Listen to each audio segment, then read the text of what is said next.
오늘은 이제 11장인데요. 이제 모세의 두 번째 설교의 큰 단락, 두 단락 중에 하나인데, 첫째, 그 언약의 요구들, 그 마지막 부분이에요. 자, 이것도 이제 좀 나눌 수가 있는데요. 먼저 1절서부터 7절까지를 보면, 자, 먼저 1절 한번 볼까요?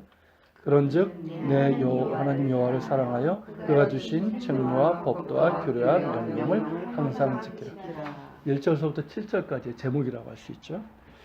자, 11장은 이제 신명기 6번째 장의 결론이면서 4장 44절서부터 시작된 언약의 요구들에 대한 결론이라고 할 수 있어요. 물론 마지막 또 결론이 촉구가 맨 마지막에 있는데 어쨌든 이제 결론 부분이고요. 그래서 모세는 지금까지 설교를 통해서 분명한 양자택일을 제시하고 있죠. 그러니까 사람들이 좋아하는 게 뭘까요? 중간이죠. 그죠? 너무 이쪽으로 가지도 않고 그렇다고 그 중간. 근데 그게 아니라는 거죠. 그러니까 하나님을 향한 신앙의 길은 양자택일밖에 없다는 거죠. 중간은 없다는 거예요. 그러니까 분명한. 그러니까 이스라엘이 하나님의 뜻에 순종하고 전심으로 그를 사랑하든지, 그래서 그들이 들어갈 땅이 젖과 꿀이 흐르는 약속의 땅이 되며 축복의 땅이 되게 하든지, 이게 약속이잖아요. 아니면 교만과 불순종으로 그 축복을 누리는 것을 포기하든지, 이 둘 중에 하나를 택할 것을 요청하고 있는 거죠. 이스라엘은 둘 중에 하나를 택해야 됩니다. 중간은 없어요. 순종이냐 불순종이냐가 유일한 선택이고, 그에 따른 유일한 전망은 축복이냐 저주냐, 이 둘만 있습니다. 이게 마지막 부분에 이제 다시 한번 촉구가 되고 있죠. 자, 지난 40년간 하나님의 뜻에 따라 이스라엘 백성을 이끈 지도자로서, 그리고 그 누구보다 하나님을 사랑하고 하나님의 백성들을 사랑한 모세는 그들이 복된 길을 가기를 원합니다. 그죠? 이게 신명기가 마지막 그의 유언이잖아요. 그러니까 하나님을 누구보다 사랑했고 백성들을 사랑했던 말이 40년이지. 40년 동안 이 목이 곧은 백성들을 이끈, 정말 그 백성들을 사랑하는 지도자로서의 정말 원하는 말은 뭐냐면 그들이 복된 길을 택하는 거예요.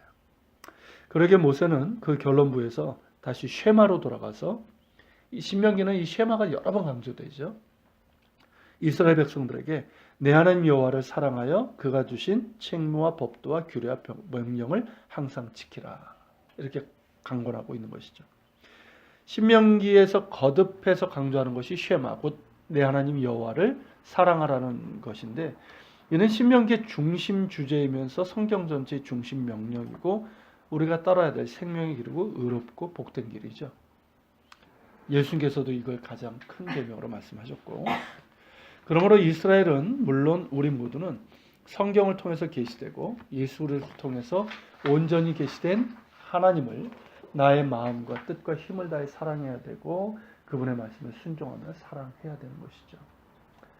자, 2절서부터 7절 읽겠습니다. 너희의 자녀는 알지도 못하고 보지도 못하였으나 너희가 오늘날 기억할 것은 너희 하나님 여호와의 교훈과 그의 위엄과 그의 강한 손과 펴신 팔과 애굽에서 그 왕 바로와 그 전국에 행하신 이적과 기사와 또 여호와께서 애굽 군대와 그 말과 그 병거에 행하신 일, 곧 그들이 너희를 지쳤을 때 홍해의 물과 그들을 덮어 멸하사 오늘날까지 이르는 것과 또 너희가 이곳에 이르기까지 광야에서 너희에게 행하신 일과 루벤 자손 엘리압의 아들 나단과 아비람에게 하신 일, 곧 땅이 입에 벌려서 그들의 가족과 그들의 장막과 그들을 따르는 온 이스라엘의 한가운데서 모든 것을 삼키게 하신 일이라. 너희가 여호와께서 행하신 이 모든 큰 일을 너희의 눈으로 보았느니라.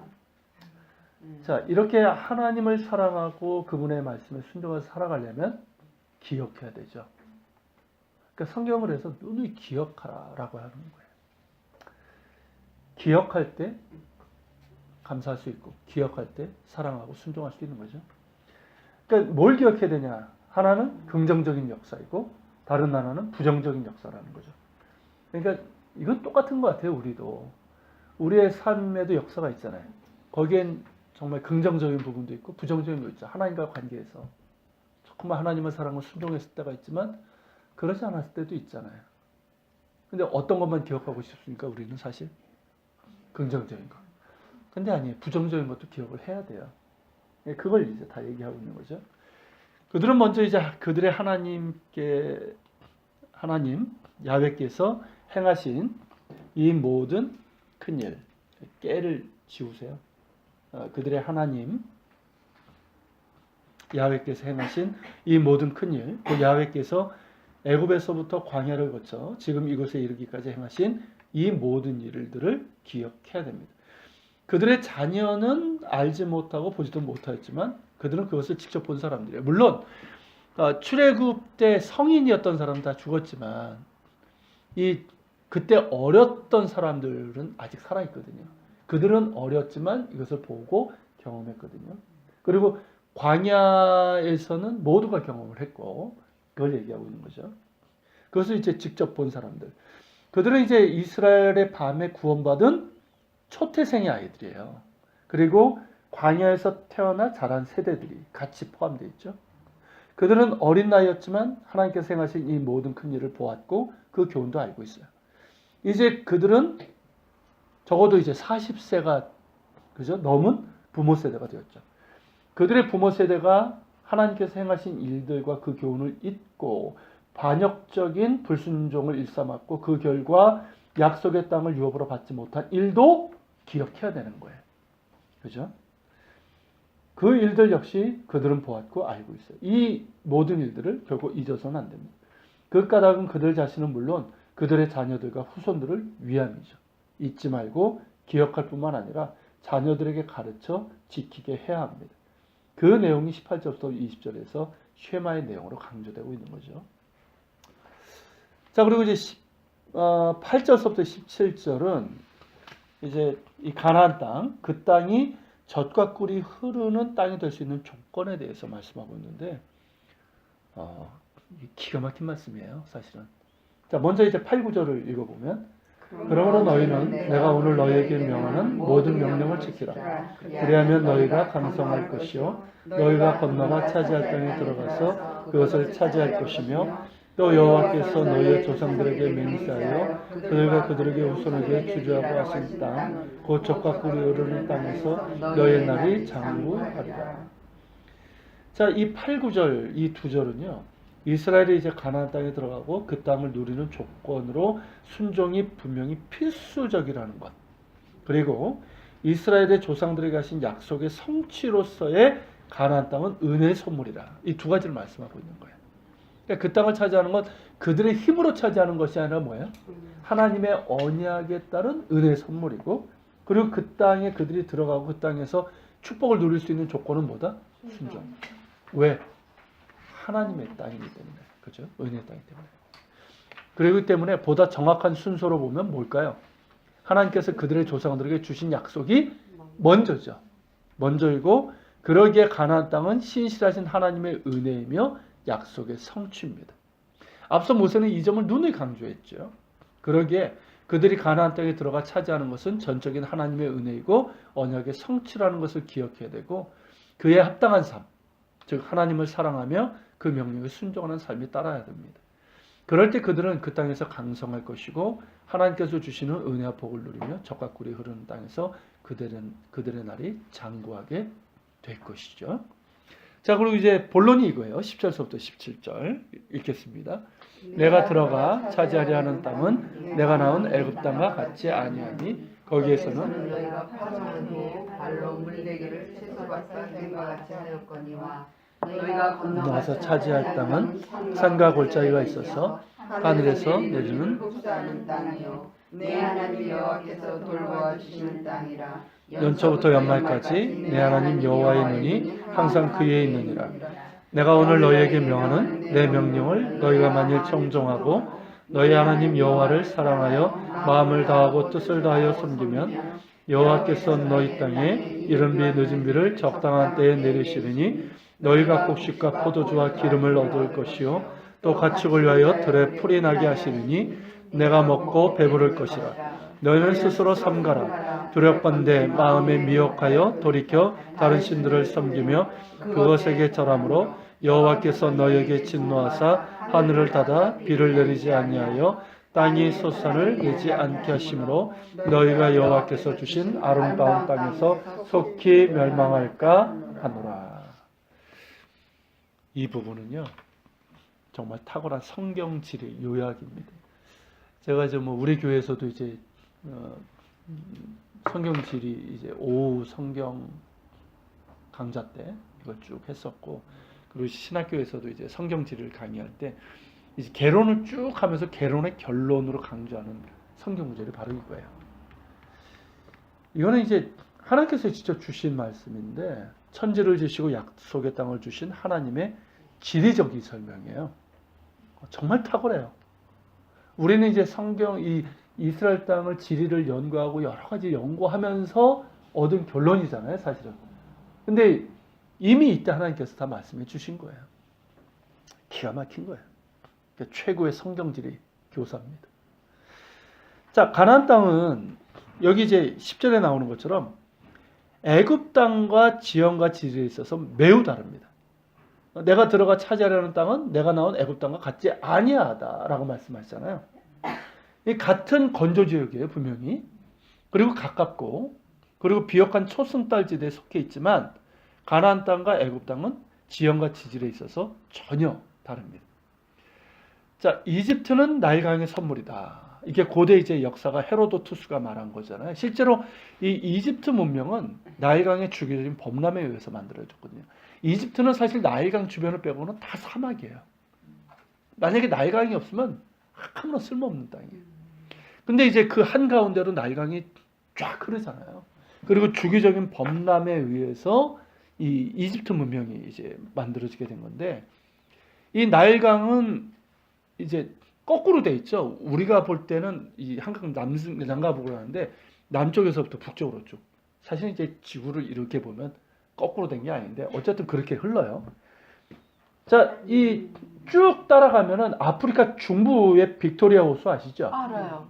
거기에 있는 그 진자라는 곳이 있는데 거기가 발원지예요. 거기에서 발원해서 무려 6,600여 킬로를 내려오는 세계에서 가장 긴 강이에요, 이 강이. 그래서 에티오피아, 수단, 이집트에 이 생명을 공급합니다. 그래서 이 세 나라가 이 강 때문에 싸우고 있는 거예요, 요즘. 이집트가 아스완 댐을 탁 만드는 바람에 막 그냥 뭐 우리 쪽에 막 물이 부족하다 막 이러고 막 아무튼 뭐 그러고 있죠.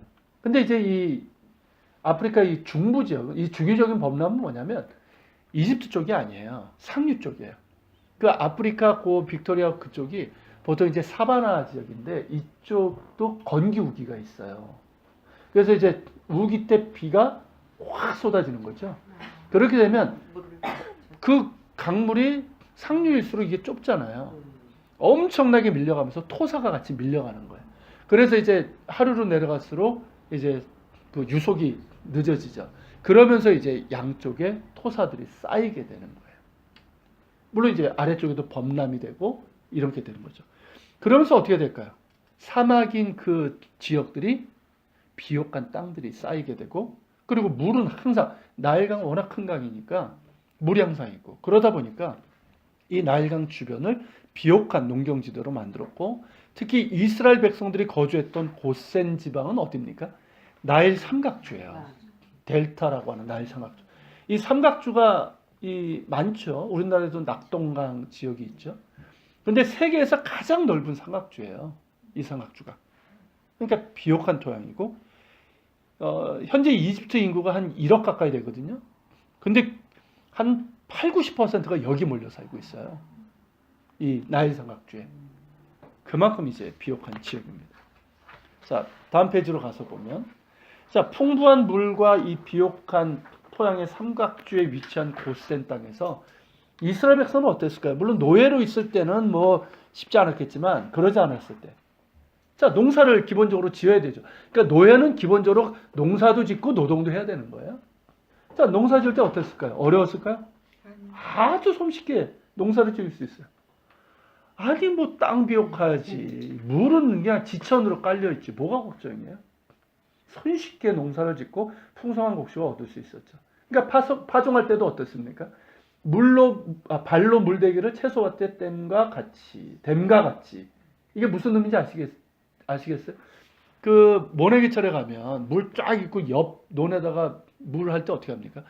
요거 뭐라 그래요? 요 조그만 거 그거 그냥 이렇게 탁 턴 다음에 예전엔 발로 이렇게 했단 말이에요. 아니면 조그만 거 이렇게 돌리는 거 있잖아 발로 물 옮기는 거 그거 얘기하는 거예요. 그렇게 했다는 거죠. 그러니까 물길만 트고 발로 그냥 물을 쓱 밀면 되는 거예요. 아이고 얼마나 농사짓기 좋아요. 그런데 그들이 들어갈 가나안 땅은 어때요? 그렇지 않아요. 산과 골짜기가 있는 땅이에요. 고센 땅은 완전 평야지대인데 산과 골짜기가 있어요. 가나안 땅은. 그리고 이스라엘이 주로 정착하게 되는 지역은 어디입니까? 중앙 산악지대잖아요. 그리고 갈릴리 산지였잖아요. 그리고 요단 동편의 고원지대예요. 산이야 다. 거기도 이제 산과 골짜기가 있고 그리고 중간에 요단 골짜기가 있죠. 물론 지구대지만 이스라엘 골짜기 여긴 내륙평야지만 어쨌든 그런 지역이 있고 산지에도 많은 골짜기가 있어요. 그리고 가나안 땅에는 나일강과 같은 큰 강이 없어요. 요단강이 있긴 하지만 가보셔서 알겠지만 우리 권사님들은 나이 든 권사님들은 며칠로 요단강 건너가 만나려 하지만 며칠로가 아니에요. 금방 건널 수 있어요. 좁아요. 물론 이제 성경서에 조금 넓었지만 큰 강이 아니에요. 그리고 해수면보다도 낮은 요단 지구도 있기 때문에 그 주변에서만 용이할 뿐이에요. 그리고 갈릴리 호수 정말 이거는 뭐 대단한 거지만 역시 해수면보다 낮고 그 주변 지역에서만 풍요를 줄 뿐이에요. 자 여기 이제 사진을 제가 넣었는데 자 왼쪽에 있는 게 고센 땅이에요. 네. 보세요. 소 있고 풀 있고 옆에 강 흐르고 그죠? 그리고 우측에 보세요. 이게 잘 보이실지 모르겠지만 이게 가나안 땅이에요. 산과 골짜기가 아주 그냥 그죠? 산과 골짜기가 쭉쭉 있잖아요. 초록색은 있어요. 있어요? 네. 자 계속 보면 자 그뿐만 아니라 건기가 우기가 뚜렷하죠. 물론 이스라엘도 뭐 이집트도 똑같지만 건기 우기가 뚜렷해서 우기인 겨울에만 비가 내려요. 그러니까 이 우기인 겨울에 내리는 이 비에 의존해서 살 수밖에 없는 땅인 거예요. 그런데 산가위가 골짜기가 있으니까 내리는 비도 어떻습니까? 평야면은 이게 물이 이렇게 좀 이렇게 저장되고 이렇게 뭐가 되잖아요. 산과 골짜기가 없으니까 비가 내리면 골짜기를 타고 흘러버리는 거예요. 그런데다가 그 땅은 하늘에서 내리는 비를 흡수하는 땅이에요. 물론 이제 모든 땅이 이제 흡수를 하지만 이 땅은 좀 더 심해요. 왜냐하면 가나안 땅의 지반이 뭐냐면 석회암. 이게 제일 많고 그리고 현무암이에요. 옆에 이제 그림을 한번 보세요. 옆에 5페이지. 자, 이 그림을 보면 뭐 그렇게 크지 않아서 잘 보이실지 모르겠지만 이게 좀 다초점 렌즈가 있으신 분들은 보기가 조금 난데 어쨌든 여기 잘 보시면요 노란색으로 되어 있는 거는 기본적으로 이제 풍적 모래든지 아니면 해사든지 그리고 그게 깔려 있고 해안 쪽이니까 아무래도 그리고 이제 석회암이 좀 깔려 있고 점토가 좀 있어요. 그리고 이제 조금 이제 녹색 계열, 청록 그런 계열들은 대부분 석회암류예요. 그러니까 석회암, 백운석, 규질암, 인해암, 백악암 다 이게 석회암 종류예요. 이게 기본적으로 이제 쭉 그러니까 거기 그 청록색 같은 경우 이게 유다 산지 그리고 이제 뭐 그 건너편 이런 쪽인데 녹색들 다 석회암 시대예요. 그리고 갈릴리 호수 위쪽에 갈릴리 호수 있죠. 그리고 골란 고원일이 있죠. 그 옆에 그거는 뭐냐면 현무암 지대예요. 현무암 지대. 그리고 갈릴리 호수 좌측에도 현무암이 좀 있죠. 이런 식으로 되어 있어요. 그러니까 제일 많은 게 뭐냐면 현무암. 아니 석회암. 그리고 현무암이 있고 화강암이 있지만 위에 사암이 또 깔려 있어요. 그런 지역. 무기또가 현무암 지대인가요? 아니요. 무기또는 여기 Q. Q예요? 예. 그 Q하고 K 그 사이에 있어요. 예. 이스라엘 골짜기 Q. Q 거기는 이제 예, 풍적사. 그러니까 풍적토죠. 쉽게 얘기하면. 충적토라고도 얘기하죠. 바람과 비에 의해서 이렇게 쌓인. 예. 그러니까 이스라엘 골짜기는 충적토라고 하는 말이 더 맞는 것 같아요.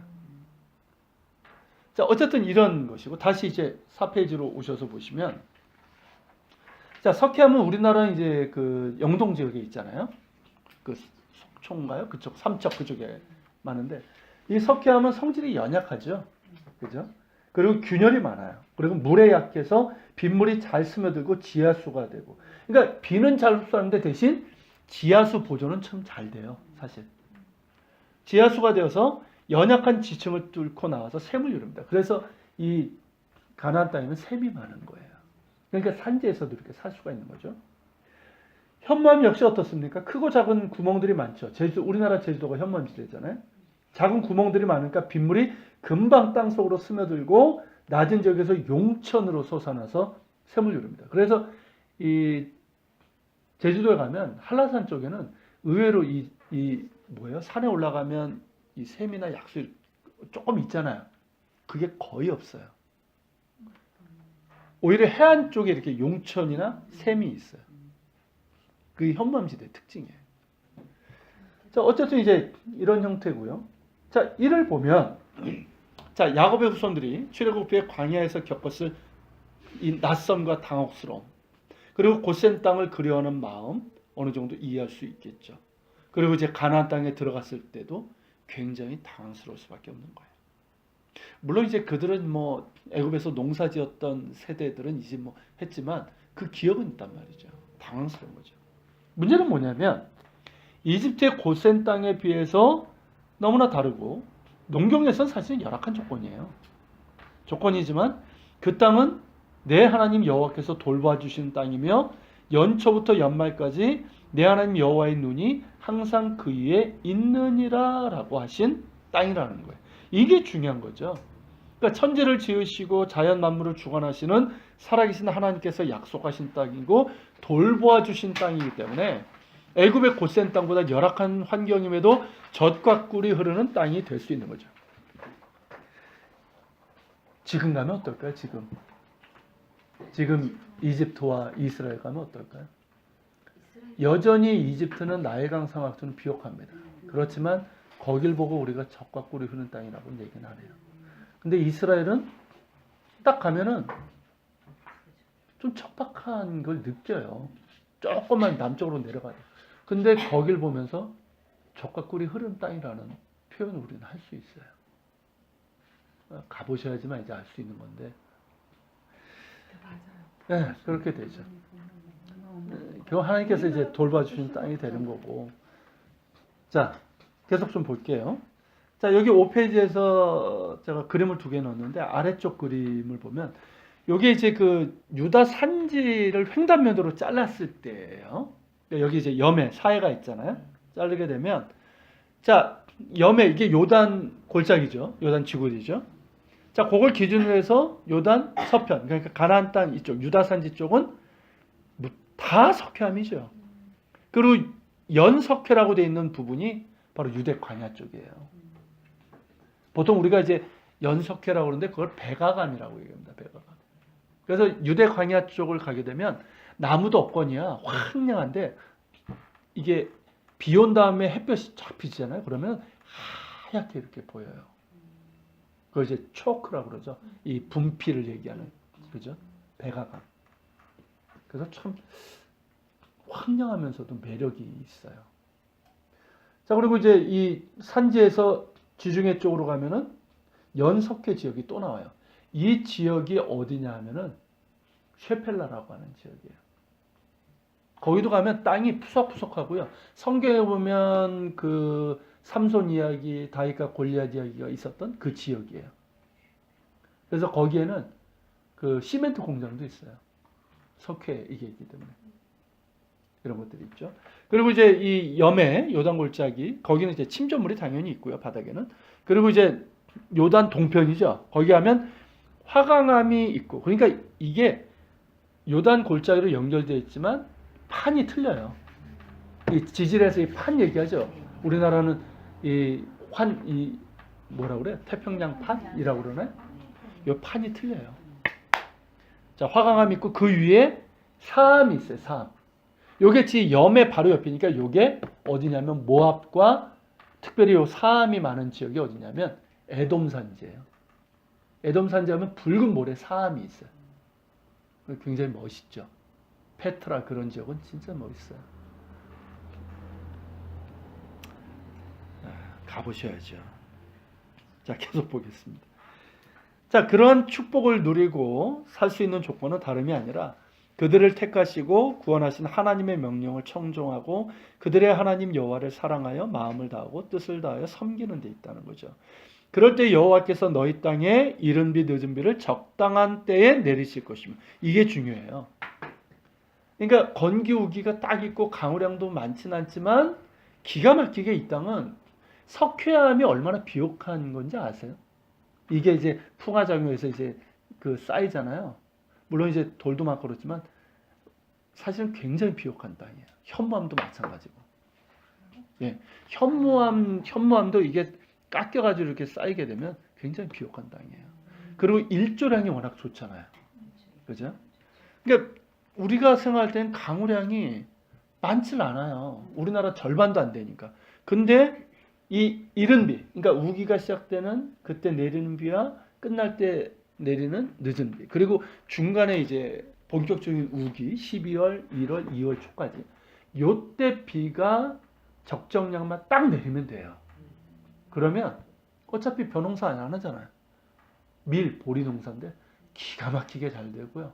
그리고 이제 일조량이 좋으니까 과일들 잘 되고 여기는 특별히 이제 지중해 바다가 있다 보니까 사막 같으면 건조한 걸로 끝나는데 여기는 늘 뭐가 있습니까?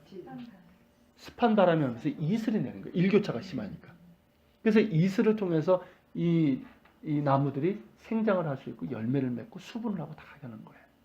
그러니까 적과 꿀이 흐르는 땅이 된다니까요. 여기는. 그래서 이스라엘은 지금도 농업 자금률이 90%가 넘어요. 삼천리반도 금수강산인 우리나라는 쌀 외에는 자금률이 10%도 안 돼요. 근데 이스라엘은 자금률이 90% 넘고 농작물을 수출하는 나라예요. 그런 땅이에요. 그러니까 그로 인해서 어떻습니까? 너희가 곡식과 포도주와 기름을 얻을 것이요 또 가축을 위하여 들에 풀이 나게 하실 것이다. 자, 곡식과 포도주와 기름 이게 뭡니까? 농경이잖아요. 이거는 농경을 통해서 얻는 거죠. 이게 바로 꿀이에요. 그러니까 젖과 꿀이 흐르는 땅이라고 할 때 꿀이 뭐냐면 우리가 할 때는 그냥 허니만 얘기하잖아요. 그게 아니라 곡식과 포도주, 기름 이런 것들을 통해서 사실은 이런 것들이 다 단 걸 만들어낼 수 있고 다 그런 거잖아요. 실제로 여기 제가 사진으로 대추야자거든요. 이거 이렇게 열려요. 대추야자가 이거는 그 자체만으로도 너무 맛있고 이거 조금만 찌기만 해도요. 꿀 이상해. 이거 요리할 때 써요. 쪄요? 네, 원래 쪄가지고 이렇게 청처럼 내린다고 그러나요? 저 이스라엘 때 요리할 때 저분이 많이 썼던 겁니다. 예. 예. 이 꿀에 해당되고요. 예. 그럽니다. 이 나무는 엄청 실한데요. 그러니까. 이거는 뭐. 대단하다. 네, 그러니까요. 그리고 이제 가축은 뭘까요? 젖이죠. 그러니까 가축을 키우는 지금은 이제 고기 용도가 더 많지만 성경 시대 때 가축은 젖이에요, 젖. 그러니까 뭐 양젖, 염소젖. 염소젖 드셔보셨어요? 양젖? 양치즈 그걸로 치즈도 만들고 드셔보셨어요? 양젓은 어렸을 때 먹고. 양치즈, 염소치즈. 염소. 소 치즈나 소양보다 훨씬 더 그 짐승 냄새가 조금 납니다만은 훨씬 더 그 단백질이나 이런 게 영양분이 훨씬 더 높아요. 옛날엔 양의 젖을 이렇게 소마냥 막 이렇게 가공 네. 특별한 뭐 이렇게 하지 않고 뭐 웬만히 끓여서만 해도 뭐 된다고 해서 팔아서 그럼요. 동네에서 팔고 그랬던 그- 것 같아요. 이스라엘에서도 그게 더 비싸요. 소젖보다 더 비싸요. 이거예요. 그러니까 그러니까 이제 젖과 꿀이 흐르는 땅이 될 수 있는 거고요. 그리고 아름다운 땅이 될 수 있는 거예요. 그죠? 이게 지금 사진 2개 넣었는데 이렇게 그죠? 유목도 되고 농경도 되는 땅. 이 고대 근동에서 이 둘을 할 수 있는 땅이 얼마 안 돼요. 이게 가능한 땅이라는 거죠.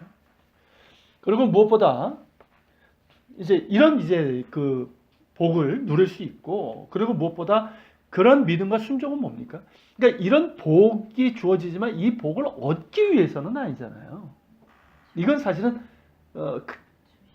이 믿음과 순종에 따른 하나님의 축복이죠. 그죠? 그러니까 이런 믿음과 순종은 그들을 택하신 목적, 즉 거룩한 나라 제사장 민족으로서의 사명을 감당할 수 있는 필수적인 조건이에요. 그러니까 이들이 정말 하나님께 대한 믿음과 순종을 따라갈 때 이들은 거룩한 나라, 제사장 민족이 될 수 있고, 그들이 거주하는 땅은 당연히 하나님께서 친히 돌봐주신 땅이 되고 젖과 꿀이 흐르는 땅이 될 수 있는 거예요. 근데 참 하나님이 이 부분을 계속 얘기하시는 이유가 뭐냐면 이들의 어떤 믿음의 상태인 것 같아요. 아직 믿음이 좀 어릴 때는 우리가 애들도 키우면 그렇잖아요. 야, 이거 해, 순종해. 그게 아니라 뭡니까? 뭘 얘기합니까? 너 순종하면 이거 줄게. 물론 나이 들어서도 이렇게 하면 안 되지만 그럼 하잖아요. 그러면서 이제 애들 이제 순종 훈련시키는 방법인데 그런 비슷한 방법인 것 같아요. 사실 이게 목적은 아니거든요. 이들의 목적은 그냥 하나님이 목적이잖아요. 하나님이 목적이 되고, 그러니까 하나님을 경외하고 순종하는 게 당연한 거고, 그렇게 되면 자연스럽게 그들의 사명도 감당할 수 있고, 그러면 뭡니까? 하나님께서 당연히 돌봐주시고 젖과 꿀이는 땅이 되는 거예요, 사실은. 근데 이제 그들의 믿음이 아직 어리기 때문에 이걸 강조하시는 거예요, 거듭. 이거 눈에 보이는 거거든요. 현실적인 것이고. 자, 계속 보면요. 그러므로 그들에게 가장 크고 위험스럽고 스스로 삼가야 되는 것이 뭐냐면 마음에 미혹되는 거예요. 미혹되는 거. 여기서 이제 다른 신들을 섬기는 걸 얘기하지만 그뿐만이 아니죠. 어떤 풍요, 그죠? 그 땅에서 누리는 풍요도 그들의 마음을 미혹할 수 있어요. 많은 것들이. 근데 여기서는 특별히 이제 우상 숭배를 얘기하는데, 자, 그들이 마음에 미혹돼서 그들의 하나님에서 돌이켜 다른 신들을 섬기며 그것에게 절하는 것. 자, 그것은 단순한 우상 숭배가 아니죠. 단순한 우상 숭배가 아니라 그들을 택하시고 은혜를 베푸신 하나님께 대한 반역이고 하나님과 맺은 언약의 파기예요. 그들은 이제 가나안의 풍요와 다산의 우상인 바알과 아세라. 이 바알과 아세라는 풍요와 다산의 신이거든요. 이 신들에게 미혹되어서 그것들이 풍요와 번영을 줄 것이라고 생각을 하지만 그 대가는 뭘까요? 바알이 비를 내리는 것이 아니라 아세라가 풍요와 다산을 주는 것이라 하나님께서 주시는 건데, 하나님께서 결국 진노하셔서 하늘을 닫아 비를 내리지 아니하여 땅이 솟아를 내지 않게 되죠. 아방 때 그랬죠. 3년 동안. 그럼에도 돌이키지 않을 때는 어떻게 될까요? 하나님께서 주신 아름다운 땅에서 속히 멸망하게 됩니다.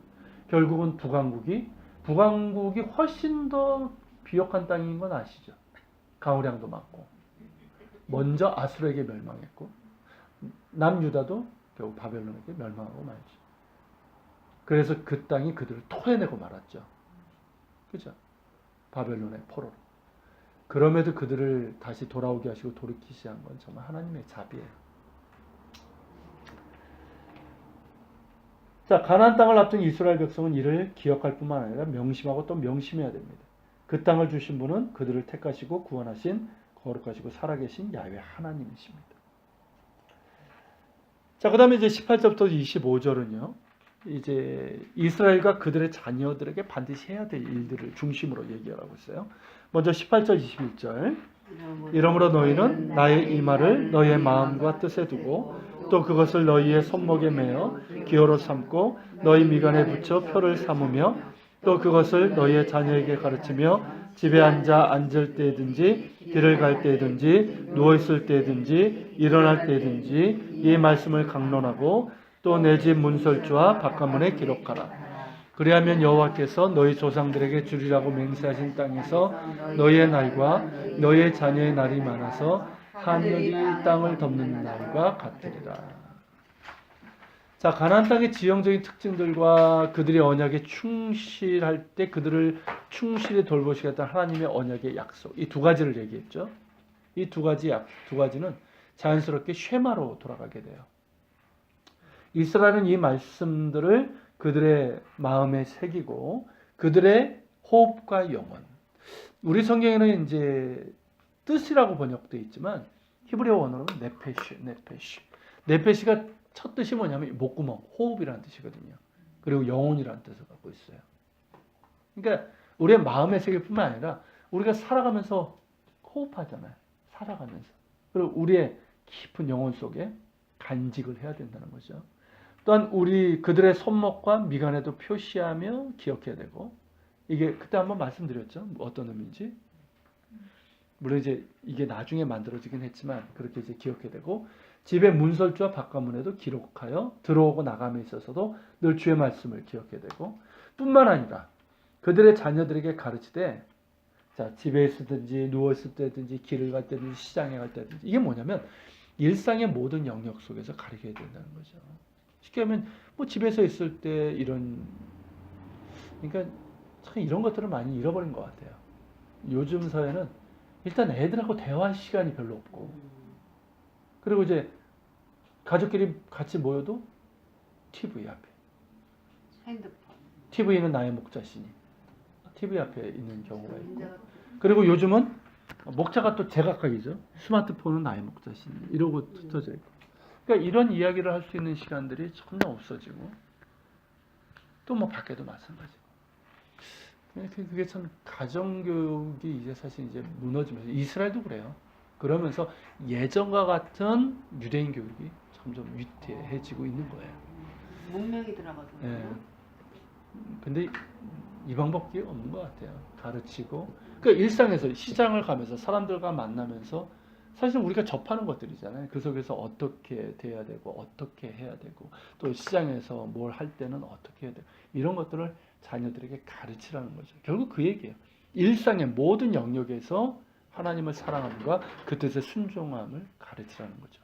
그러니까 교회에서의 신앙과 일상 삶에서의 다른 삶이 아니라 일상에서도 같을 수 있도록 가르치라는 거죠. 그걸 말씀하고 있는 거예요. 자, 그리고 22절부터 25절. 너희가 만일 내가 너희에게 명하는 이 모든 명령을 잘 지켜 행하여 너희 하나님 여호와를 사랑하고 그의 모든 행하여 그에게 의지하면 여호와께서 그 모든 나라 백성을 너희 앞에서 다 쫓아내실 것이라. 너희가 너희보다 강대한 나라들을 차지할 것인즉 너희의 발바닥으로 밟는 곳은 다 너희의 소유가 되리니 너희의 경계는 곧 광야에서부터 레바논까지와 유브라데 강에서부터 서해까지라. 너희 하나님 여호와께서 너희에게 말씀하신 대로 너희가 밟는 모든 땅 사람들에게 너희를 두려워하고 무서워하게 하시리니 너희를 능히 당할 사람이 없으리라. 자, 세상적인 기준, 인간적인 기준으로 본다면, 자, 이스라엘이 가나안 땅에서 젖과 꿀이 흐르는 풍요를 누리려면 군사적인 성공을 이루어야 되죠. 그렇죠? 그래서 그 땅을 군사적인 힘으로 정복하고 거주해야 됩니다. 그런데 하나님의 말씀은 뭐예요? 이스라엘이 가나안 땅을 차지할 수 있는 것은 군사적인 성공이 아니라 신앙적인 성공에 달려 있다는 거예요. 즉 하나님을 사랑하고 그의 모든 도를 행하여 그에게 의지하는 이 믿음과 순종에 달려 있다는 거죠.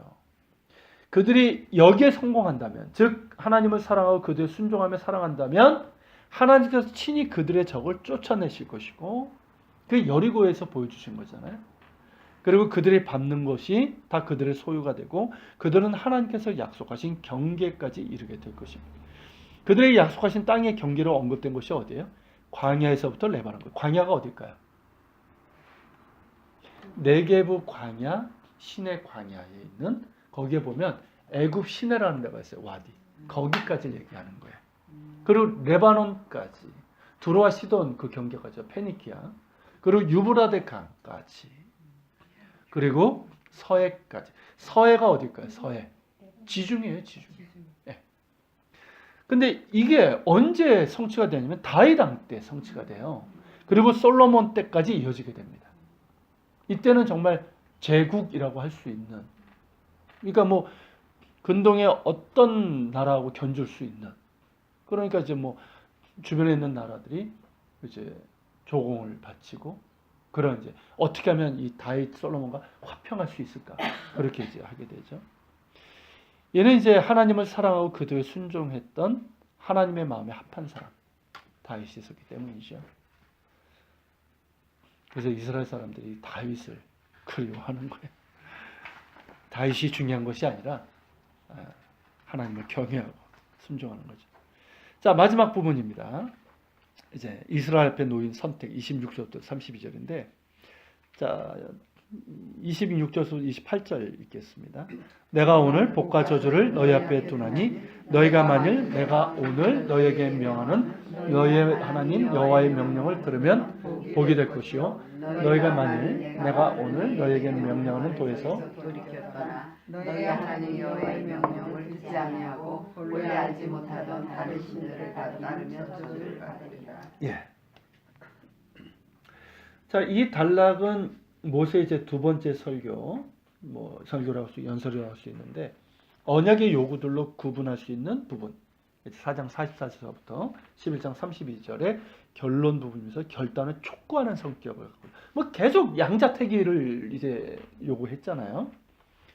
자, 내가 오늘 복과 저주를 너희 앞에 두나니, 그러니까 앞선 장들의 모든 가르침과 설교가 이 선택에 초점을 맞추는 거예요.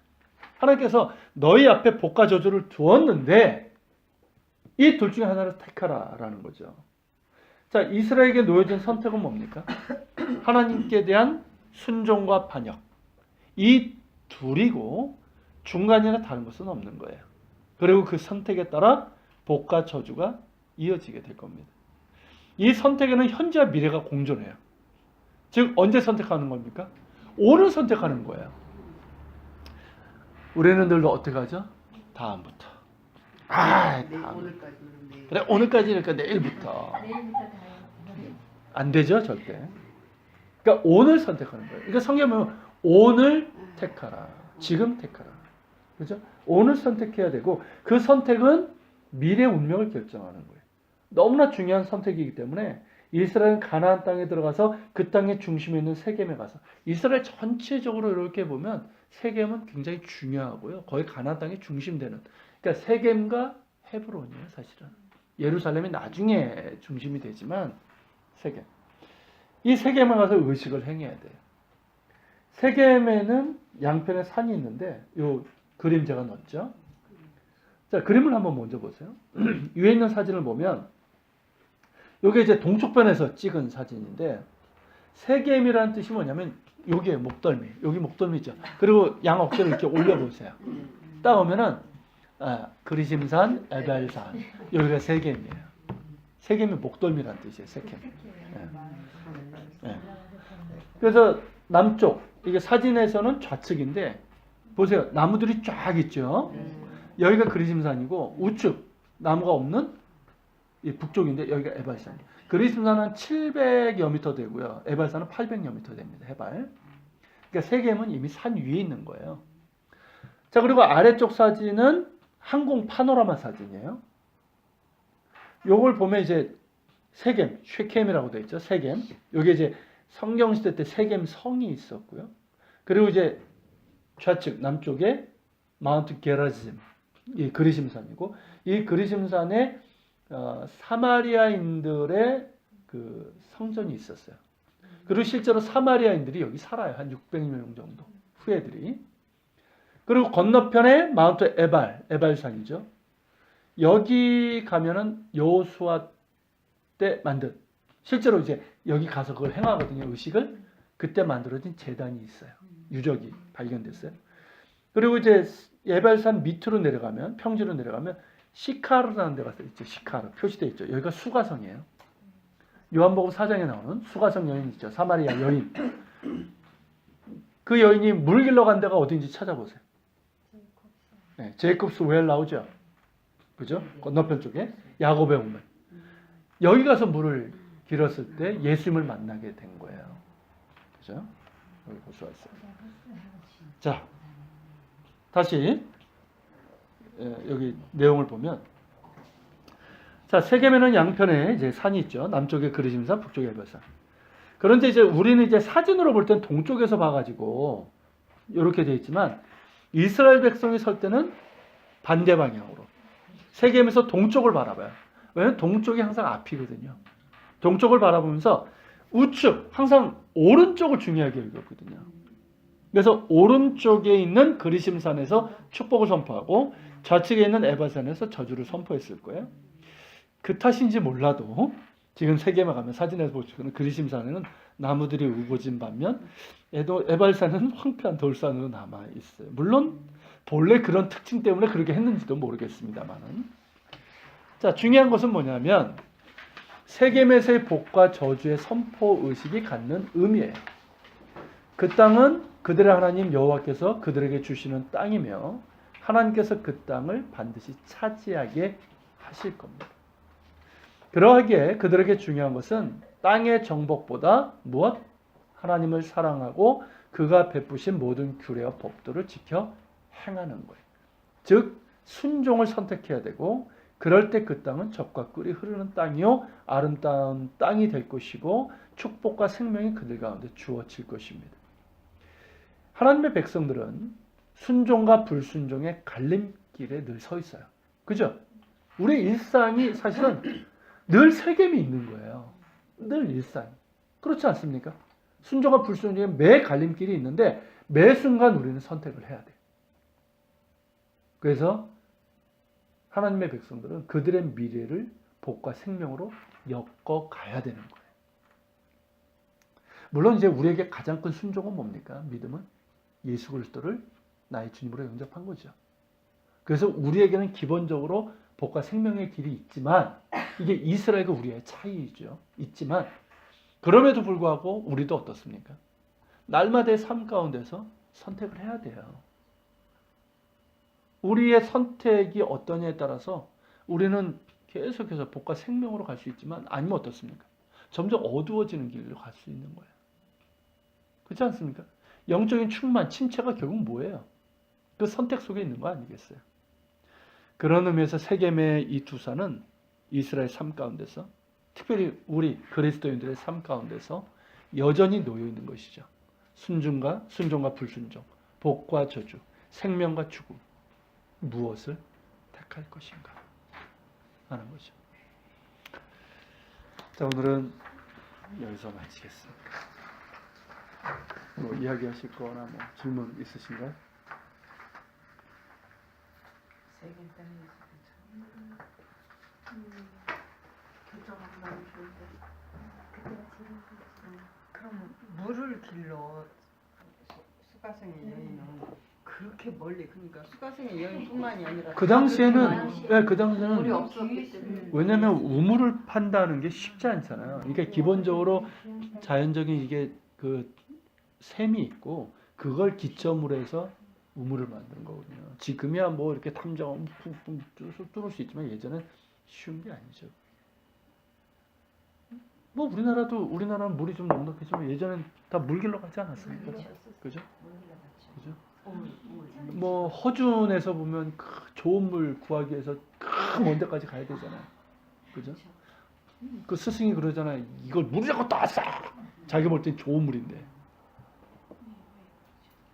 근데 그냥 하나님이 그림산 에발산 꼭 가지 않더라도 그냥 뭐 길가에 있었으니까요. 그냥 그 땅 어디서든지 이런 축가 뭐 재단을 쌓고 할 수도 있는데 이 세겜이 굉장히 큰 성이기 때문에 이제 우리 눈에 보이는 가시적인 이렇게 큰 그러니까 번영을 이루기 위해서는 이거를 해야 되니까 진짜 탁월하신 그러니까 이 세겜은 가나안 땅에서 가장 중심되는 땅이에요. 세겜이. 세겜과 헤브론이라고 얘기하지만 사실 세겜이 첫 번째 지금도 그래요. 그리고 아브라함이 하나님의 부르심에 따라서 가나안 땅에 들어왔을 때 제일 먼저 들어와서 제단을 쌓은 데가 세겜이에요. 야곱도 밧단아람에서 돌아와서 어쨌든 바로 좀 베델로 갔어야 되는데 세겜을 그만큼 비옥한 땅이고 그런 이제 의미가 있죠. 그러니까 거기엔 야곱의 우물도 있고 또 이제 야곱이 산 땅이잖아요. 그들의 소유가 있는 땅이고. 그러니까 여러 가지 의미가 있는 거죠. 세겜. 나중에 그 세겜의 그리고 이제 오고 오는 음. 세대들이 거기 가서 거기 가서 보고 느끼고. 그죠. 그래서 나중에 저 도움을 줄수 있는. 성지 답사를 가실 때 세겜에 가시면 그리심산에 한번 올라가셔서 음. 그걸 기억하시면 좋습니다. 여기가 참 독특해. 올라가서 보면 시험이. 자, 우리 기도하겠습니다.